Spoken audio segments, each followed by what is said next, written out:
Welcome to Grand Prairie Update. I'm Don Johnson. And I'm Terry Briggs. Here's what's happening in your city. Overgrown tree limbs are causing headaches in some parts of Grand Prairie.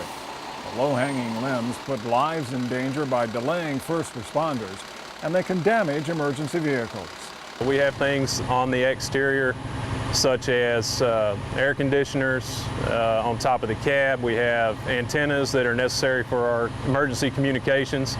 There's emergency lighting, scene lighting that's mounted to the cab that can be damaged by tree limbs. City code requires trees, shrubs, etc. be trimmed to 14 feet above the ground, just a few inches higher than this fire engine. The city will warn a property owner about a violation and give them 10 days to take care of it. If the limbs aren't trimmed by then, the city can issue a citation to the property owner. If they still don't take care of the problem, the city can use a contractor to cut back the trees and bill the property owner. Now, not only though you're looking at the citation that can be in the range of $200 to $300, but also the work performed can be also in that same range of $250. So you're looking at a pretty hefty bill for not trimming your trees each time that the city has to come out and perform that work. Officials say school buses, garbage trucks, and other public service vehicles are also at risk from low limbs. For more information about tree regulations, visit gptx.org/code compliance. What we have here is lemon delight, and it is probably the #1 ice cream that's out here. A warm summer Saturday and some tasty homemade ice cream made for a winning combination again at the Grand Prairie Farmers Market. There's yours.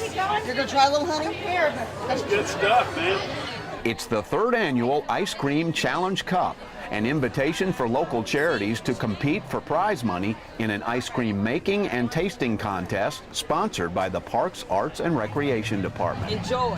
A lot of the charities within the community, desperately need funds, and so this is just a great opportunity for them to win money and, also have a great time and let people know what their charity is all about. This year's competition featured entries from 6 different organizations, which means 6 original homemade flavors. Everything's been really good. It's going to be really difficult to determine which one's going to be the best.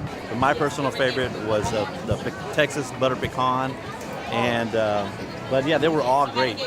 Everyone who tastes also gets to be a judge, putting a ticket in a jar at the booth that represents the organization and ice cream they like the best. And when the competition ends, officials count to see whose jar has the most tickets. The first place team is going to be the Grand Prairie Chamber of Commerce with the Chamber Foundation. This is the 2nd straight year that the Chamber has won the Challenge Cup and the $1,000 first place check that goes with it.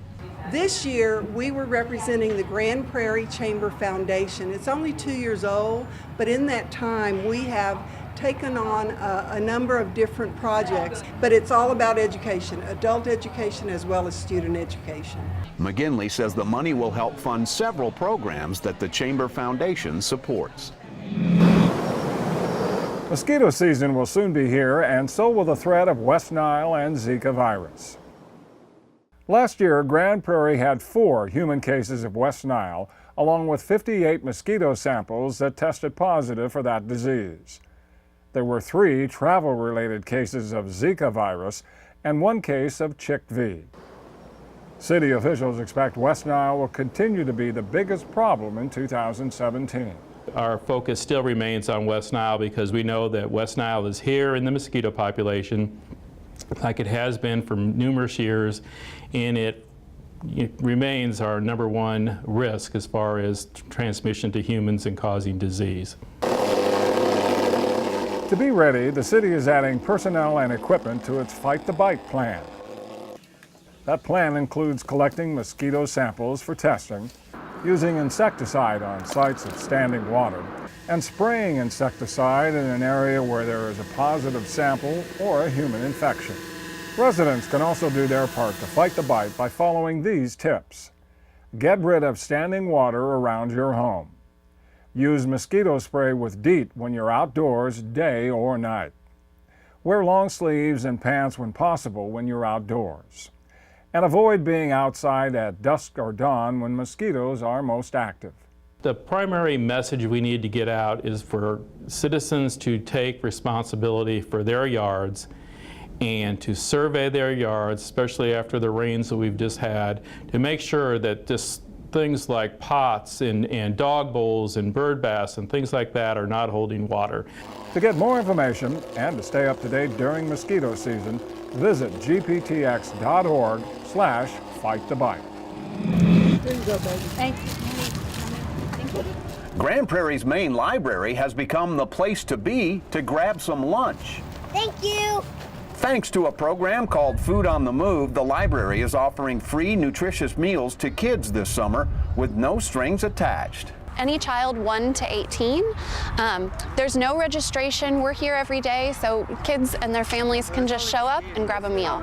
Funded by the state and run through Dallas nonprofit City Square, Food on the Move provides free meals at more than 80 mobile locations around the Dallas-Fort Worth area. We're here every weekday from 2 to 2:45. We'll be here every week until August 11th. Our team is here to serve a meal, and we play games and do activities, trying to get kids active and have a fun summer. That's also the goal at the library, which has made it a perfect fit there. Our door count has gone up exponentially so far this summer, and some of that is the great programs we offer, but it really helps to have a service like this at the library, bringing in people who maybe have kind of heard about us but never walked in our doors before. So they're coming here, they're getting their lunch, and then they get to go in, they get to talk to our children's programmers, learn about new books, old books, fall in love with reading, and keep learning.